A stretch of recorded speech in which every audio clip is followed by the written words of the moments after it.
Pessoal, então é o seguinte, ao entrarmos aí para o sexto ano, né, nós começamos a olhar, a estudar as ciências da religião com um olhar mais analítico e científico. Ou seja, para isso, nós começamos a trabalhar com a questão da semiótica do sagrado, signo e símbolos. O que seria a semiótica do sagrado? O que seria signo e símbolos? Vocês já ouviram essa palavra? Já ouviram esse termo em algum lugar, em algum momento? Signos e símbolos. Signos e símbolos, né? Semiótica, vocês já ouviram falar? Não. Então, pessoal, a semiótica, né, é a ciência que estuda justamente essa questão de signos, símbolos, linguagens, gestos e assim por diante. Então, assim, pessoal, a grande questão que envolve, né, a gente trabalhar com esse assunto é porque no planeta Terra, a qual os seres vivos habitam, não existe outro ser vivo a não ser o ser humano que tem a capacidade de simbolizar. Não existe qualquer ser vivo que habite esse planeta que seja parecido conosco no sentido de simbolizar as coisas.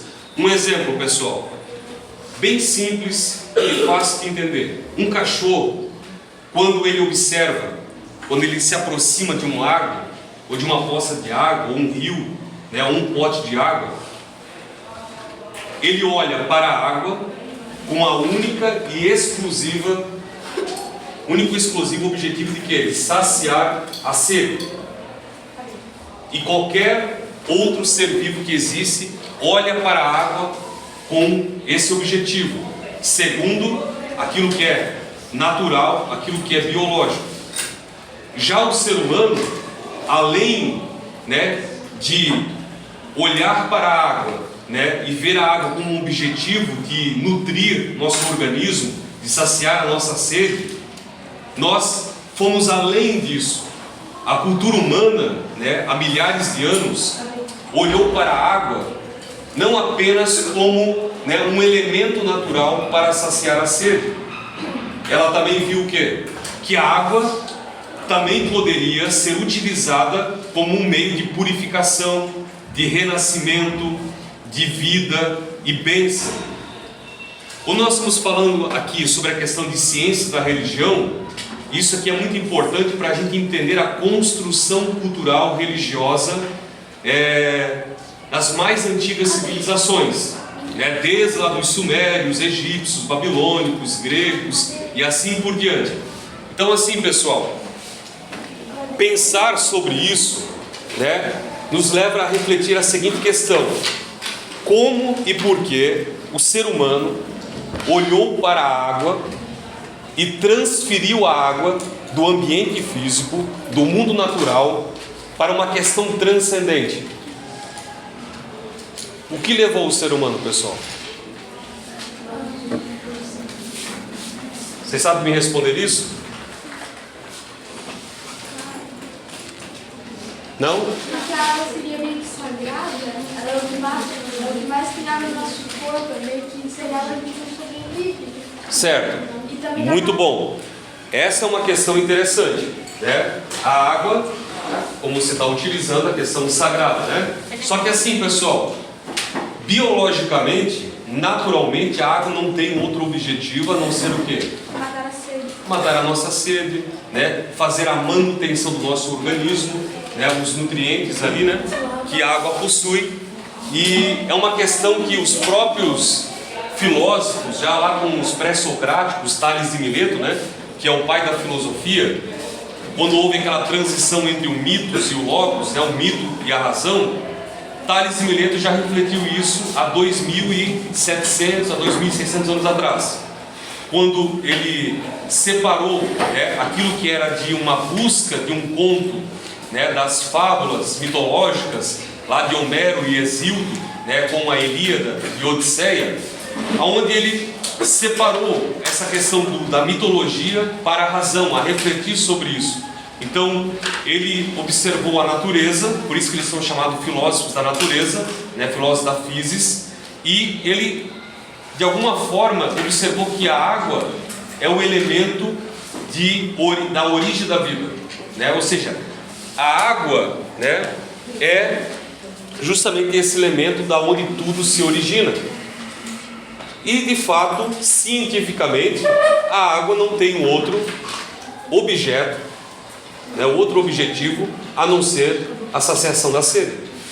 Mas nós não. Nós, seres humanos, fomos além disso. Por exemplo, quando nós pegamos, né, isso aí está em todas as religiões, está em todas. Mas aqui, como o cristianismo é a religião mais conhecida de vocês, que a maioria de vocês são cristãos, católicos, evangélicos, né? O que nós observamos, pessoal? Tem um rito, tem uma liturgia que se utiliza a água. O que seria? Batismo. O batismo, né?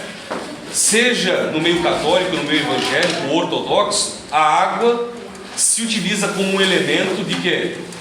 De renascimento, de purificação de pecados também. E isso está ancorado na teologia dessas religiões, dessas comunidades de fé. Eles transferiram, né, esse elemento físico para algo transcendente. Estabeleceram o quê? Um poder, né, sobre a água. Mas a água tem esse poder? Não, né, pessoal? A água só tem um único, exclusivo objetivo para o quê? Para saciar, para manter a gente vivendo. Porque se a gente não tomar água, a gente vai morrer. Qualquer ser vivo que não tome água, ele vai morrer, né? Mas dentro do campo, então, das religiões, sim, aí entra a questão da mística, né? A água então toma o quê? Um poder espiritual, um poder de transcendência, que vai levar ali a comunidade, a cultura, a acreditar que a água tem esse poder, né, espiritual para perdoar pecados, para purificar, para levar a pessoa a ter um novo nascimento, né? Por exemplo, no Novo Testamento, os apóstolos, ou nas falas de Jesus, também fala sobre essa questão do batismo sendo utilizado como um meio de salvação, um sacramento. Mas isso está onde, pessoal? Na estrutura abstrata. Então a grande questão aqui, pessoal, que eu quero fazer vocês pensar a respeito disso, é a gente entender os elementos naturais e da simbolização do ser humano a partir do quê? Do pensamento simbólico, né? Eu já expliquei uma vez isso para vocês, né? A questão da revolução cognitiva, o atrofiamento cerebral, o surgimento do neocórtex, que deu o pensamento simbólico, a parte imaginativa, né, do ser humano a construir abstrações, simbolizar o mundo físico. Nós, como espécie Homo sapiens, passamos em um dado momento a fazer isso, mais ou menos há 70 mil anos atrás, na decorrência de 40, 50 mil anos, com o desenvolvimento do sagrado relacionado ao divino. Porque a palavra sagrado, pessoal, não é só um termo, né, utilizado para as questões espirituais. Sagrado é tudo que você coloca como prioridade, né, como objetivo. Então eu acredito que todos vocês aqui na sala de aula têm algum objetivo, têm alguma prioridade na vida, tem? Sim. Qual que seria o objetivo de vocês? O propósito de vocês? Estudar. E isso se torna algo sagrado para vocês, né? Para você no teu caso, né? Mais alguém tem algum propósito, objetivo? Ganhar bem na vida. Ganhar bem na vida. Então isso é uma questão sagrada para você. O sagrado, eu sei que muitas vezes se confunde essa ideia, né? Que está só apenas relacionada às questões da religião espiritual. Mas sagrado envolve tudo aquilo que está na nossa vida como prioridade. Então, seja a questão artística, né? Seja esses objetivos de estudar, tantas outras coisas que envolvem as prioridades da nossa vida. Conquistar o que eu quero ou o que eu posso. Isso é o que? Algo sagrado para você. Só que existe o sagrado, espiritual, divino, né, que está relacionado dentro da religião, mas também tem, né, a questão do sagrado como outras coisas da nossa vida. Nós queremos ter a nossa casa própria. Tá bem, né? Isso é um objetivo, se isso é uma prioridade da sua vida, um propósito, isso é algo sagrado para você. Então, pessoal, a questão aqui, né? A introdução, a semiótica. A semiótica, então, pessoal, é a ciência que estuda os sistemas de signos, as linguagens e os símbolos que o ser humano cria para se comunicar e dar sentido ao mundo à sua volta. No campo da religião, essa ferramenta é essencial para compreendermos como imagens e gestos carregam significados. Parte 2. O conceito de signo. Um signo é uma linguagem direta, literal e fechada. Ele possui apenas um significado objetivo que não dá margem para duas interpretações.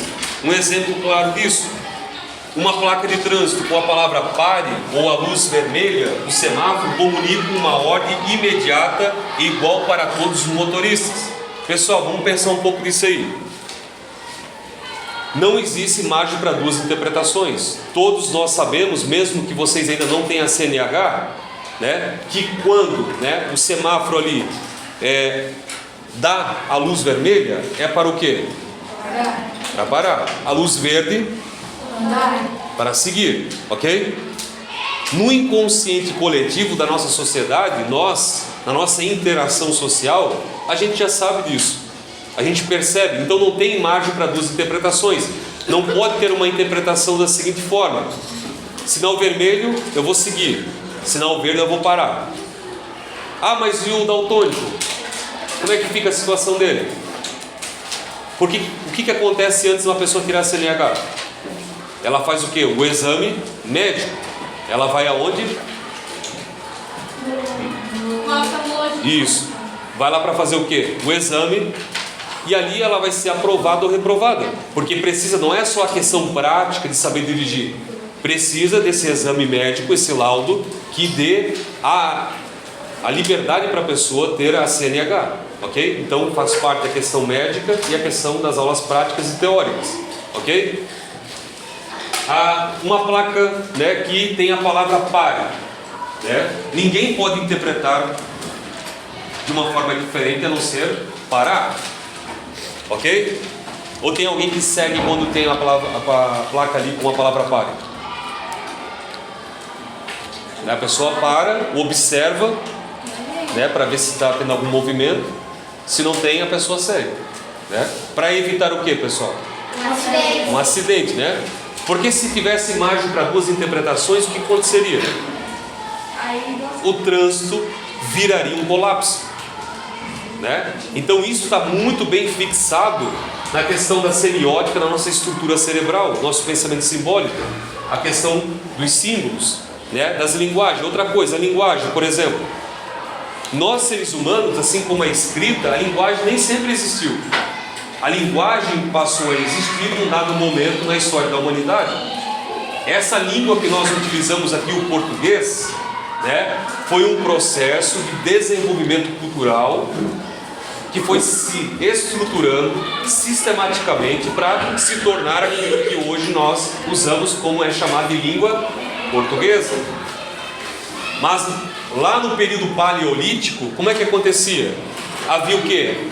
A comunicação de gestos, né? As pessoas se comunicavam por gestos ou por balbuciar alguma coisa, né? Mas não tinha uma estrutura fonética, não tinha uma estrutura de linguagem já pronta. Isso foi um processo ao longo da história. Isso mais ou menos aí, principalmente com os fenícios, né, que vão estruturar a questão do alfabeto e assim por diante. Então isso aqui, pessoal, é uma porta de entrada. A semiótica, né, do sagrado, signos e símbolos, é uma porta de entrada, uma preparação de terreno para os conteúdos seguintes desse plano mensal que nós vamos estar trabalhando, né, com a questão dos símbolos das religiões, né? Como é que, por exemplo, pessoal, quando você olha para um símbolo religioso, qual é a mensagem que está por trás daquele símbolo? Ele tem uma mensagem, ele tem algo a se comunicar. Por exemplo, o que é conhecido por vocês aqui como a cruz, né? No cristianismo, o que significa isso? Quando vocês veem o símbolo da cruz lá, uma mensagem de salvação, Na cruz se conquistou o quê? Não ressurreição, né? Mas a salvação. Houve um sacrifício expiatório para a salvação, segundo a teologia cristã. Então, esse símbolo, ele já comunica o quê? No inconsciente coletivo, principalmente aqui no Ocidente, que a cruz, para o cristianismo, simboliza a salvação. Mas a cruz também não é só utilizada no meio cristão, no meio religioso. Onde que a cruz mais é utilizada?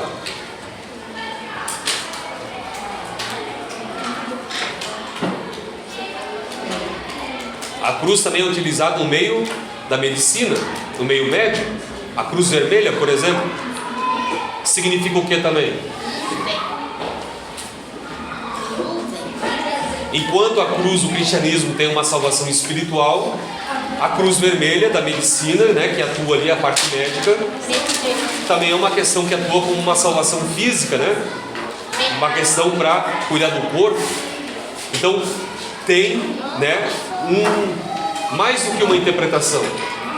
Não é só uma interpretação específica.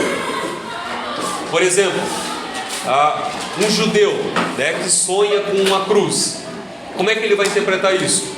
Que ele não é do cristianismo. Ele pode interpretar isso como o quê? Como uma questão, né, de uma certa questão do cristianismo, como a questão ali das perseguições, das cruzadas, dos holocaustos, né, como algo que deixa ele com medo. Esse símbolo pode causar o quê? Um sonho para ele? Um pesadelo. Mas também pode ser o quê? Uma questão de ação médica sobre a vida da pessoa, né? Ele pode interpretar isso também como um adoecimento, né? Porque isso está no inconsciente coletivo, né? Então, pessoal, isso, né, a semiótica é de suma importância para a gente entender o nosso comportamento humano, como a gente se relaciona, como é que são os meios, né, relacionais da cultura humana. Então, assim, de início, né, a gente fica nesses dois pontos para a gente estar refletindo. Aí na próxima aula eu vou passar o ponto 3 e o 4 para a gente ir aprofundando conforme aí as aulas, né? Pode ser um assunto um pouquinho difícil, um assunto complexo às vezes, né, de entender esses termos, né, semiótica, sagrado, signos e símbolos, mas não é tão difícil. Tudo que é novo para nós, de certa forma, causa o quê? Uma estranheza, né, dificuldades. Mas na medida em que a gente for estudando, for refletindo, isso vai começar a ficar o quê? Claro para nós. Vocês entenderam mais ou menos? Sim ou não? Sim. Sim? Eu sei que alguns talvez estão com dificuldade, né, de entender. Mas à medida que a gente vai seguindo, então vai ficando claro sobre isso. Alguma dúvida? Ninguém tá com dúvida? Todo mundo entendeu então? Sei não, acho que é mentira, hein? Mas e se o cara formar o pânico mesmo lá no semáforo? Então, aí que tá. Daí ele não... Ou ele vai passar por um processo ali, né, de ter uma lente, de uma questão de óculos que vai ajudar ele a decifrar ali a cor corretamente, né? Ou senão ele não vai poder dirigir, né? Mas eu sei que existem meios médicos para trabalhar com isso aí, né? Fechou então, pessoal? Valeu?